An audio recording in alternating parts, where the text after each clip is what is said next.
Offline ethanol private limited company ಸ್ಥಾಪನೆಗೆ ಸ್ಥಳೀಯರ ವಿರೋಧ ವ್ಯಕ್ತಪಡಿಸುತ್ತಿದ್ದಾರೆ. ಗದಗ ಜಿಲ್ಲೆಯ ಲಕ್ಷ್ಮೇಶ್ವರ ತಾಲೂಕಿನ ಹಿರೇಮಲ್ಲಾಪುರ ಗ್ರಾಮದ ಬಳಿ ಕೂಗಳತೆ ದೂರದಲ್ಲಿ ಬೆಂಗಳೂರು ಮೂಲದ offline ethanol private limited company ethanol ಘಟಕ ಸ್ಥಾಪನೆ ಮಾಡಲಾಗುತ್ತಿದೆ. ಇದಕ್ಕೆ ಸ್ಥಳೀಯರು ವಿರೋಧ ವ್ಯಕ್ತಪಡಿಸುತ್ತಿದ್ದಾರೆ. ಫ್ಯಾಕ್ಟರಿ ಊರ ಪಕ್ಕದಲ್ಲೇ ಇರುವುದರಿಂದ ಜನರಿಗೆ ಸಾಕಷ್ಟು ತೊಂದರೆ ಆಗಲಿದೆ.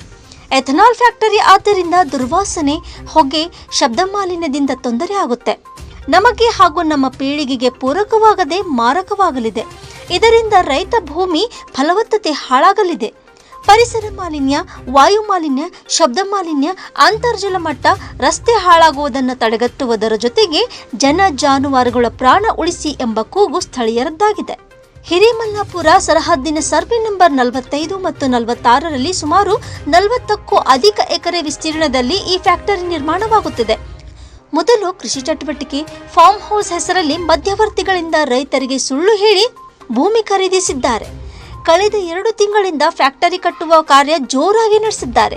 ಊರಿನ ಜನ, ಜಾನುವಾರು, ರೈತರಿಗೆ ವರದಾನವಾದ ಕೆರೆ ಸಹ ಕಬಳಿಸುವ ಹುನ್ನಾರ ನಡೆಸಿದ್ದಾರೆ ಎಂಬ ಆರೋಪ ಸ್ಥಳೀಯರಿಂದ ಕೇಳಿ ಬರ್ತಿದೆ.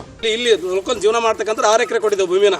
ಇನ್ನುಳಿದವರು ಈ ಜಮೀನ ಸರ, ಇನ್ನುಳಿದ ಜಮೀನು ಇಲ್ಲಿ ಯಾರು ಜೀವನ ಮಾಡಲ್ಲ. ಇದು ಓಕೆರಿ, ಇದು ಸರ್ವೆ ನಂಬರ್ 10, ಇದು ಓಕೆರಿ. ಮತ್ತೆ ನೆಕ್ಸ್ಟ್ ಈಗ ಹೊಲದ ಹಚ್ಚಿಗೆ ಸರ್, ಬೇರೆ ಕಡೆ ಅದೇ ಇದೇನು ಇವ್ರಿಗೆ ಕುಳ್ಕೊಂಡಿದ್ರೆ ಇವ್ರದೇ ಐತೆ ಸರ್ 50 ಎಕರೆ ಹೊಲ.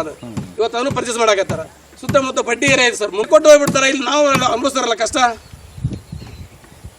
ಯಾರು ಸರ್ ಕೇಳ್ಬೇಕು ನಮ್ಗೆ? ಈಗೆಲ್ಲ ಆಫೀಸರ್ ಅಧಿಕಾರಿಗಳ ಗಮನಕ್ಕೆ ತಂದಿರಿ ಎಲ್ಲ ಅಧಿಕಾರಿಗಳು ಮಾಡ್ತಾರೆ ಸರ್. ಇವ್ರು ಮೂಲಭೂತ ಸೌಕರ್ಯಗಳ ನಮ್ಮ ಊರಿಗಿಲ್ಲ. ಇಂಥದನ್ನು ಕೊಡೋದು ಬಿಟ್ಟು ಅಭಿವೃದ್ಧಿ ಮಾಡೋದು ಬಿಟ್ಟು ಬೇರೆ ಬೇರೆ ಕೆಲಸ ಮಾಡೋದು ಏನೈತೆ ಸರ್? ಸಮಸ್ಯೆ ಅಂತ ಬಂದಾಗ ಎಲ್ಲ ಸರಿ ಸಮ ನೋಡ್ಬೇಕು ಸರ್. ಬರೀ ಡಿ ಸಿ ಅವ್ರಿಗೆ ಕೊಟ್ಟಿದ್ದೀವಿ, ತಹಸೀಲ್ದಾರ್ಗೆ ಕೊಟ್ಟಿದ್ದೀವಿ. ಯಾಕೆ ಸರ್ ಮಲ್ಲಾಪುರಕ್ಕೆ ಬಂದಿಲ್ಲ? ಯಾಕೆ ಸರ್ ಬಂದಿಲ್ಲ? ಸತ್ತಾರಂದ್ರು ನಮಗೆ ಸರ್ ಅವ್ರು ಟೀಚರ್ ಬಿಡಕ್ ಹೋದ್ರೆ ಬಿದ್ದು ಕಾಲ್ ಮಾಡ್ಕೊಂಡು ಸರ್ ಅವ್ರು ಯಾರು. ಎಥನಾಲ್ ಘಟಕ ನಿರ್ಮಾಣಕ್ಕೆ ವಿರೋಧವಿದೆ. ಸ್ಥಳೀಯರ ಅನುಮತಿ ಪಡೆಯದೆ ಈ ಫ್ಯಾಕ್ಟರಿ ನಿರ್ಮಿಸುತ್ತಿದ್ದಾರೆ. ಕೇಳಲು ಹೋದರೆ ಬೆದರಿಸುವ ಕೆಲಸ ಮಾಡ್ತಾರೆ ಅಂತ ಗ್ರಾಮಸ್ಥರು ಆರೋಪಿಸುತ್ತಿದ್ದಾರೆ. ಗದಗ ಜಿಲ್ಲೆಯ ಹಿರೇಮಲ್ಲಾಪುರ ಗ್ರಾಮಸ್ಥರ ವಿರೋಧದ ನಡುವೆಯೂ ಎಥನಾಲ್ ಫ್ಯಾಕ್ಟರಿ ನಿರ್ಮಾಣದ ಕಾರ್ಯ ಶುರುವಾಗಿದೆ. ಈ ಬಗ್ಗೆ ತಹಶೀಲ್ದಾರ್, ಎಸಿ ಹಾಗೂ ಜಿಲ್ಲಾಧಿಕಾರಿಗಳಿಗೆ ಮನವಿ ಸಲ್ಲಿಸಿದ್ರೂ ಯಾರೂ ಇತ್ತ ಸುಳಿಯುತ್ತಿಲ್ಲ ಎಂಬ ಆರೋಪ ಸ್ಥಳೀಯರದ್ದಾಗಿದೆ. ಸದ್ಯ ಸ್ಥಳೀಯರ ಹೋರಾಟಕ್ಕೆ ಮಣಿದು ಫ್ಯಾಕ್ಟರಿ ಪಲಾಯನವಾಗುತ್ತಾ ಅಥವಾ ಅವರನ್ನ ಮನವೊಲಿಸಿ ಎಥನಾಲ್ ಘಟಕ ಆರಂಭವಾಗುತ್ತಾ ಕಾದ್ ನೋಡಬೇಕಿದೆ. Rise of news, Gadag.